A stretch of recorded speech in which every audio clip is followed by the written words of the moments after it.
त्रिशूल एजुकेशन में आपका बहुत बहुत स्वागत है। मैं हूं विनोद मिया और इस टॉपिक के अंदर अभी हम डिस्कस करने वाले हैं कि व्यष्टि और समष्टि अर्थशास्त्र में मुख्य अंतर कौन कौन से हैं। व्यष्टि और समष्टि अर्थशास्त्र में अंतर, difference between micro and macro economics. तो बहुत सारे अंतर यहाँ पे जो मुख्य मुख्य व्यष्टि और समष्टि अर्थशास्त्र में अर्थात माइक्रो इकोनॉमिक्स में और मैक्रो इकोनॉमिक्स में जो मेजर डिफरेंस हैं वो यहाँ पे लिखे गए हैं। तो यहाँ पे लिखा है व्यष्टि अर्थशास्त्र अर्थात सारे के सारे जो हमने 6 टॉपिक लिए यहाँ पे वह व्यष्टि अर्थशास्त्र के हैं और इधर वाले भाग में समष्टि अर्थशास्त्र के लिए हैं।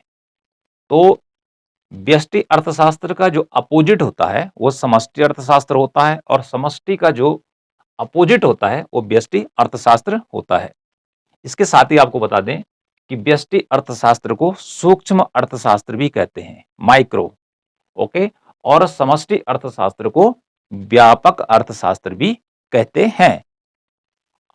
अब बात करते हैं कि व्यष्टि अर्थशास्त्र और समष्टि अर्थशास्त्र में मुख्य अंतर कौन कौन से हैं। पहला नजर डालते हैं कि परिभाषा से ही, क्योंकि व्यष्टि अर्थशास्त्र की जो परिभाषा है उसका ठीक उल्टा समष्टि अर्थशास्त्र की परिभाषा है। तो यहां पे देख लेते हैं कि जो व्यष्टि अर्थशास्त्र है यह सूक्ष्म अर्थशास्त्र है। इसमें छोटी छोटी या व्यक्तिगत आर्थिक इकाइयों का अध्ययन किया जाता है। अब ये छोटी छोटी आर्थिक इकाइयां क्या हैं, ये छोटे छोटे चर क्या हैं, जैसे एक उत्पादक हो सकता है, उदाहरण के लिए एक उपभोक्ता हो सकता है और एक फर्म हो सकती है। तो इस प्रकार से ये तो हो गया हमारा व्यष्टि अर्थशास्त्र। इसका जो उल्टा होगा कि समष्टि अर्थशास्त्र में बड़े बड़े समूहों का अध्ययन किया जाता है। अब वे बड़े समूह क्या हैं, जैसे कुल राष्ट्रीय आय, टोटल नेशनल इनकम, इधर कुल निवेश, टोटल इन्वेस्टमेंट, एंड कुल बचत आदि जो हैं ये समष्टि अर्थशास्त्र के उदाहरण हैं। तो इस प्रकार से जो हमारा पहला डिफरेंस है वह ये है कि व्यष्टि अर्थशास्त्र में छोटी छोटी आर्थिक इकाइयों को पढ़ाया जाता है या उनका विश्लेषण किया जाता है, जबकि समष्टि अर्थशास्त्र में बड़े बड़े समूहों का अध्ययन किया जाता है। ओके, अब थोड़ा सा आगे बात कर लेते हैं।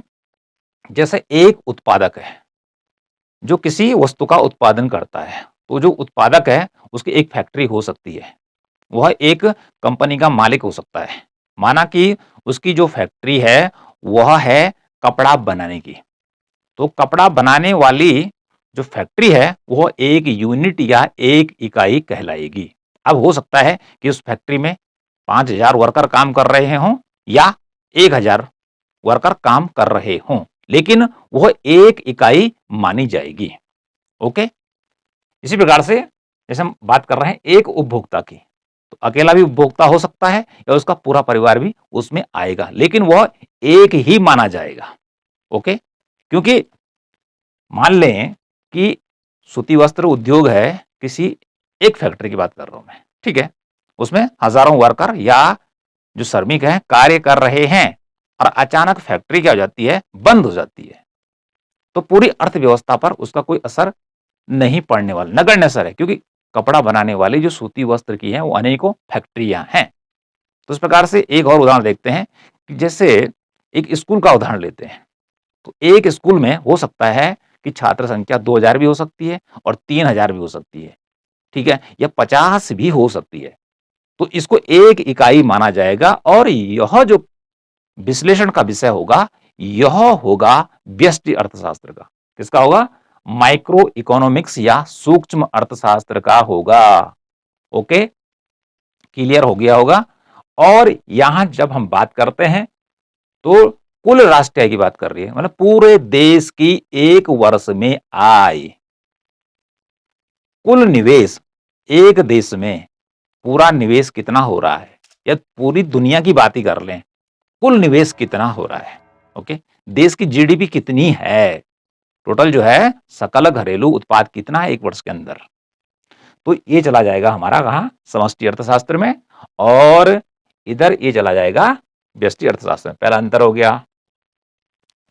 दूसरा देखिए कि व्यष्टि अर्थशास्त्र में एक वस्तु की कीमत निर्धारण का अध्ययन किया जाता है। एक वस्तु की कीमत निर्धारण का अध्ययन किसमें करते हैं, व्यष्टि अर्थशास्त्र में करते हैं। एक वस्तु की कीमत, माना कि हमारे पास हम लेते हैं 1 दर्जन केला, ठीक है, तो बाजार में 1 दर्जन केले का भाव 60 रुपए निर्धारित कौन करता है? एक केले की बात कर रहा हूं मैं, एक वस्तु की, ओके। तो इसको निर्धारित करने वाले 2 कारक बताए गए हैं, एक है मांग और एक है पूर्ति। तो जहां पर मांग और जहां पर पूर्ति बराबर होगी, ठीक है, वहां पर केले का मूल्य तय होगा। वो 60 रुपए भी हो सकता है, ठीक है, और वह 50 रुपए भी हो सकता है या 20 रुपए भी तय हो सकता है। तो इस प्रकार से देखिए कि व्यष्टि अर्थशास्त्र में एक वस्तु की या एक सेवा भी कह सकते हैं, ठीक है, वस्तु भी होती है और सेवा भी होती है, तो उसके मूल्य का निर्धारण अर्थात वो कितने रुपए में बिकेगी, उसका निर्धारण कौन करेगा? वो करेगा मांग और पूर्ति की शक्तियां, ओके। और ये पढ़ाया जाएगा आपका व्यष्टि अर्थशास्त्र में, अर्थात एक वस्तु की कीमत कैसे निर्धारित होती है, यह माइक्रो इकोनॉमिक्स में पढ़ाया जाता है, ओके। जबकि समष्टि अर्थशास्त्र में इसका उल्टा होता है कि समष्टि अर्थशास्त्र में सामान्य कीमत स्तर का अध्ययन किया जाता है। यहाँ एक वस्तु की कीमत की बात नहीं हो रही है, यहाँ सामान्य कीमत स्तर अर्थात हमारे देश का या किसी भी देश का कीमत स्तर कितना है। यहाँ पर औसत कीमत स्तर से अर्थ है कि 6% है कि 5% है कि 4.5% है, ठीक है। यहाँ पे देखी जाएगी महंगाई। तो समष्टि अर्थशास्त्र में आता है सामान्य कीमत स्तर, या इसको हम कह सकते हैं औसत कीमत स्तर, ठीक है। तो इसका अपोजिट इधर होगा और इसका अपोजिट इधर होगा, ठीक है। अर्थात इधर की जितनी चीजें लिखी हुई हैं इसका उल्टा है, इसका उल्टा इधर लिखा हुआ है। नेक्स्ट पॉइंट की ओर चलते हैं कि व्यष्टि अर्थशास्त्र में एक व्यक्ति के व्यवहार का अध्ययन होता है। एक व्यक्ति मीन्स एक उपभोक्ता के व्यवहार का अध्ययन होता है। अब देखिए एक व्यक्ति, क्योंकि हम जब भी व्यष्टि अर्थशास्त्र में पढ़ते हैं तो एक उपभोक्ता की बात करते हैं, उसके व्यवहार का अध्ययन करते हैं कि उपभोक्ता कहां पर ज्यादा संतुष्टि प्राप्त कर सकता है वस्तु का उपभोग करने से। माना उसने सेब खाए तो उसको कितनी संतुष्टि मिली और उसने कितना पैसा खर्च किया उस पे।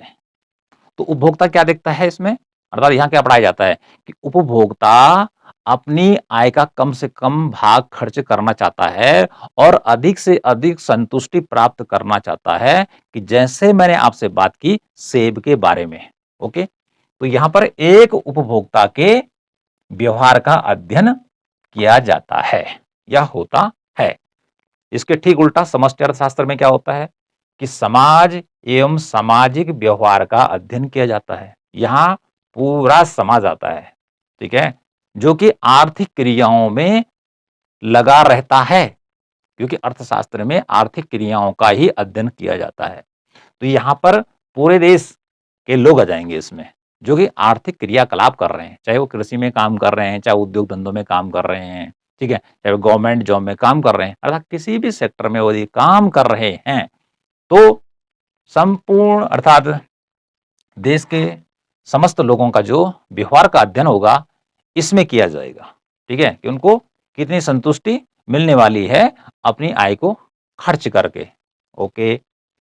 नेक्स्ट देखते हैं चौथा जो हमारे पास पॉइंट है कि व्यष्टि आर्थिक क्रियाओं के निराकरण में कीमत यंत्र सहायक होता है। अर्थात व्यष्टि अर्थशास्त्र में आर्थिक क्रियाओं के निराकरण में कीमत यंत्र सहायक होता है, ठीक है। इसका मीनिंग क्या है, कीमत यंत्र अर्थात बाजार में एक वस्तु की कीमत कैसे तय होगी। जैसे अभी पहले मैंने जिक्र किया था, तो मांग और पूर्ति, मतलब वस्तु की मांग कितनी है, कितने लोग खरीदने वाले हैं और कितनी सप्लाई है उसकी। तो मांग और पूर्ति ये दो जो कीमत यंत्र हैं, ठीक है, शक्तियां मान लीजिए इनको, दो शक्तियां हैं, तो यही कीमत को तय करने का काम करती हैं एक वस्तु के संदर्भ में। और इधर का ठीक उल्टा यहां देख लेते हैं कि समष्टि आर्थिक समस्याओं के निराकरण में, अब उधर तुमने बात कर ली एक वस्तु के बारे में, एक सेवा के बारे में कि कोई समस्या आती है, कीमत ठीक है कम या ज्यादा होती है, तो यह बाजार की क्रियाओं के द्वारा स्वतः ही अपने आप ठीक हो जाएगी। कैसे होगी? जहां पर मांग बराबर पूर्ति होगी, अर्थात जहां पर demand is equal to supply होता है, वहां पर क्या होगा? अपने आप ही कीमत तय हो जाएगी एक वस्तु की। लेकिन समष्टि आर्थिक समस्या अर्थात जो बड़ी-बड़ी समस्या अर्थात पूरे देश की जो समस्या हो सकती है, ओके? इन समस्याओं का जो निराकरण अर्थात इनका समाधान कैसे निकालना है भाई? गरीबी है जैसा, बेरोजगारी है, ठीक है? महंगाई है, तो ये पूरे देश की समस्या है, ये किसी एक आदमी की समस्या नहीं है। तो ये पूरे देश की समस्या है, तो इसका जो समाधान निकाला जाएगा, ये कैसे निकालते हैं, इसको पढ़ा जाएगा कहाँ? समष्टि अर्थशास्त्र में। कहाँ पढ़ा जाएगा इसको? समष्टि अर्थशास्त्र में पढ़ा जाएगा और समष्टि आर्थिक क्रियाओं की समस्याओं के निराकरण में सरकार की भूमिका निर्णायक होती है भाई। किसकी भूमिका निर्णायक होती है? सरकार की। क्या होती है? जैसे बेरोजगारी का मुद्दा है, तो बेरोजगारी अर्थात जॉब बढ़ाना है, बेरोजगारी को कम करना है, तो सरकार को क्या करना पड़ेगा? निवेश करना पड़ेगा, पैसा लगाना पड़ेगा, जॉब क्रिएट करने पड़ेंगे। तो ये समस्या क्या है? ये पूरे देश की है। इसलिए समष्टि अर्थशास्त्र में पढ़ाया जाएगा। मुद्रास्फीति है, महंगाई है कि महंगाई बहुत ज़्यादा हो गई है, उसको कम करना है, तो इसको कौन करेगा? सरकार करेगी। ये पूरे देश की बात हो गई। तो ये समष्टि अर्थशास्त्र का पहलू है। गरीबी की बात है कि गरीबी को किस प्रकार से दूर करना है, तो ये भी किसका विषय है? कि ये समष्टि अर्थशास्त्र का विषय है। एक व्यक्ति का विषय नहीं है कि एक व्यक्ति गरीबी को दूर करने के बारे में सोचे, अपने बारे में सोच सकता है, ओके? लेकिन समष्टि अर्थशास्त्र जो सोचता है वो पूरे देश के बारे में सोचता है कि देश में गरीबी कम करनी है, ठीक है? या फिर हमें कीमत है उसको किस प्रकार से कम रखना है, ठीक है? कीमतें कम कब रहेंगी जबकि लागतें कम रहेंगी। सरकार जब कम टैक्स लगाएगी तो फिर क्या होगा? लागत घटेगी। तो इस प्रकार की जो समस्याएँ रहती हैं, उनका निराकरण जो होगा वो समष्टि अर्थशास्त्र में होता है, यहाँ लिखा हुआ है। जैसे बेरोज़गारी की बात मैं कर चुका हूँ, ठीक है? मुद्रास्फीति की बात हम कर चुके हैं, गरीबी की बात हम कर चुके हैं, ऐसे कुछ बड़े समूह हैं। तो कुल मिलाकर कहने का अर्थ क्या है? इधर वाले भाग में क्या होता है और इधर वाले भाग में क्या होता है? व्यष्टि अर्थशास्त्र में एक वस्तु की माँग और पूर्ति की बात होती है। व्यष्टि अर्थशास्त्र में एक वस्तु की माँग और एक वस्तु की पूर्ति की बात हो सकती है। लेकिन यहाँ जो माँग और पूर्ति होगी, यहाँ पर होती है समग्र माँग और समग्र पूर्ति। समग्र माँग अर्थात पूरे ही समाज की, पूरे देश की कुल माँग और उस देश में उस समय वस्तुओं सेवाओं की कुल पूर्ति जहाँ पर बराबर होगी, वहाँ पर अर्थव्यवस्था संतुलन की अवस्था में होगी, ऐसा होता है। तो इधर वाले भाग में जो बात होती है वो समग्र माँग की होती है, सामूहिक माँग की होती है। Aggregate demand is equal to aggregate supply. तो इस प्रकार से देखिए जो बड़े-बड़े समूह होते हैं, जो बड़े-बड़े ग्रुप होते हैं, उन सभी को इधर लिया जाता है। लेकिन हमारा जो पॉइंट अभी चल रहा है, समष्टि आर्थिक समस्याओं के निराकरण में सरकार की भूमिका निर्णायक होती है। लेकिन जहाँ तक बात है कि एक वस्तु के मूल्य निर्धारण में सरकार की कोई भूमिका नहीं है। ओके जी, इधर डिमांड एंड सप्लाई बनाम काम करेगा सिंगल। 5th नंबर पर देखिए व्यष्टि अर्थशास्त्र में साधन कीमत निर्धारण का अध्ययन किया जाता है। व्यष्टि अर्थशास्त्र में साधन कीमत, अब साधन क्या होते हैं? उत्पादन के 4 साधन हैं कि जिनकी सहायता से उत्पादन किया जाता है। भूमि, श्रम, पूंजी और साहस। अब जब ये साधन काम करते हैं, तो भूमि को कितना पैसा दिया जाना चाहिए भाई? ठीक है, जिसे हम लगान कहते हैं। श्रम को अर्थात श्रमिक की मजदूरी कितनी होनी चाहिए? पूंजी यदि उधार लेंगे, ब्याज कितना देना पड़ेगा? और साहस का कितना लाभ होगा? तो इनका निर्धारण किस प्रकार से होगा? इसके बहुत सारे जो सिद्धांत हैं, वो किसमें पढ़ाए जाते हैं? व्यष्टि अर्थशास्त्र में पढ़ाए जाते हैं। ओके, तो साधन कीमत निर्धारण किस प्रकार से होगा, इसकी जो स्टडी की जाती है या अध्ययन किया जाता है, वह व्यष्टि अर्थशास्त्र में किया जाता है। इसका उल्टा क्या होगा कि समष्टि अर्थशास्त्र में आय, उत्पादन एवं रोजगार निर्धारण का अध्ययन किया जाता है। क्योंकि समष्टि अर्थशास्त्र का जो विषय है वो क्या है? वो है आय, उत्पादन एवं रोजगार का निर्धारण करना कि पूरे देश में आय, उत्पादन और रोजगार, किन्स ने तीनों चीजों को एक ही बताया है। क्योंकि उत्पादन होगा तो उससे क्या होगा, आय जनरेट होगी और साथ में लोगों को रोजगार मिलेगा, तो उसकी जो कीमत होगी वो बराबर होती है। तो इसलिए कहा जाता है कि आय, उत्पादन जो होता है और रोजगार, इन तीनों को उसने एक ही साथ लिया है। तो किस प्रकार से देश में यदि रोजगार को बढ़ाना है, ओके, तो उत्पादन को बढ़ाना पड़ेगा। तो उत्पादन जब बढ़ेगा तो क्या होगा, लोगों की आय बढ़ेगी, तो आय बढ़ेगी तो वस्तुओं की मांग बढ़ेगी, मांग बढ़ेगी तो फिर क्या होगा, फिर पूर्ति बढ़ेगी। तो इस प्रकार से एक चक्र जो है वो आगे चलता रहेगा। तो इस प्रकार से देखिए, समष्टि अर्थशास्त्र में जो होता है, आय, उत्पादन एवं रोजगार का निर्धारण किस प्रकार से होगा, उसकी स्टडी जो होती है वह समष्टि अर्थशास्त्र में की जाती है। ओके, नेक्स्ट है कि व्यष्टि अर्थशास्त्र अर्थव्यवस्था के एक अंग का अध्ययन करता है। एक अंग का अध्ययन करता है। एक अंग क्या हो सकता है, जैसे एक उत्पादक हो सकता है, एक उपभोक्ता हो सकता है, एक फर्म हो सकता है। इस प्रकार व्यष्टि अर्थशास्त्र जो होता है अर्थव्यवस्था के एक भाग का अध्ययन करता है, एक भाग का। ओके, जबकि इधर देखिए, समष्टि अर्थशास्त्र क्या करता है, संपूर्ण अर्थव्यवस्था का अध्ययन, सारी अर्थव्यवस्था का अध्ययन करता है। अर्थात अर्थव्यवस्था किस किस क्षेत्र से मिलकर बनती है, किसी भी देश की जो अर्थव्यवस्था होती है वो मुख्य रूप से 3 सेक्टर से मिलकर बनती है। पहला आता है प्राथमिक क्षेत्र, दूसरा आता है द्वितीयक क्षेत्र और तीसरा आता है तृतीयक क्षेत्र। इन तीनों क्षेत्रों से मिलकर किसी देश की संपूर्ण अर्थव्यवस्था बनती है। संपूर्ण अर्थव्यवस्था बनती है अर्थात इनके द्वारा जो भी काम किए जा रहे हैं और उससे जो पैसा जनरेट हो रहा है वह संपूर्ण अर्थव्यवस्था का निर्माण करता है, सकल घरेलू उत्पाद को बतलाता है। ये चीजें जो हैं वह समष्टि अर्थशास्त्र में पढ़ाई जाती हैं। ओके, तो यहाँ पे आ रहा है समष्टि अर्थशास्त्र में संपूर्ण अर्थव्यवस्था, माना जैसे हमारा पूरा शरीर है, इसको मान लीजिए कि पूरे देश की यह अर्थव्यवस्था है। ओके, तो पूरे शरीर का अध्ययन हो रहा है कि पूरा शरीर ठीक है कि नहीं भाई, काम कर रहा है कि नहीं कर रहा है। और यदि एक भाग का अध्ययन करना, माने इस हाथ का अध्ययन करना है, तो एक अंग हो गया। ओके, तो एक अंग का अध्ययन यहाँ होगा, लेकिन संपूर्ण जो ठीक है होल बॉडी है उसका जो अध्ययन होगा वो यहाँ होगा। कहाँ पे, समष्टि अर्थशास्त्र में। पुनः एक बार देख लेते हैं कि व्यष्टि और समष्टि अर्थशास्त्र में अंतर। तो व्यष्टि अर्थशास्त्र के सारे पॉइंट इधर लिखे हुए हैं, ठीक है, और समष्टि अर्थ के शास्त्र के सारे पॉइंट यहां लिखे हुए हैं। तो आप इनको याद कर लीजिए, लिख दीजिए और उसके बाद याद करिए, तो निश्चित रूप से जब आप परीक्षा देने जाएंगे तो आपको इस उत्तर को लिखने में कोई दिक्कत नहीं आएगी।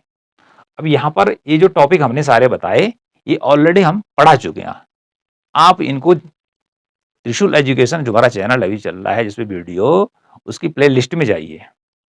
माइक्रो इकोनॉमिक्स की प्लेलिस्ट अलग बनी हुई है, मैक्रो इकोनॉमिक्स की प्लेलिस्ट अलग बनी हुई है और भारतीय अर्थव्यवस्था की अलग बनी हुई है। अर्थव्यवस्था किसे कहते हैं, मतलब बहुत सारे टॉपिकों के ऊपर बहुत सारे वीडियो बने हुए हैं, वहां पर जाकर आप इनको देख सकते हैं।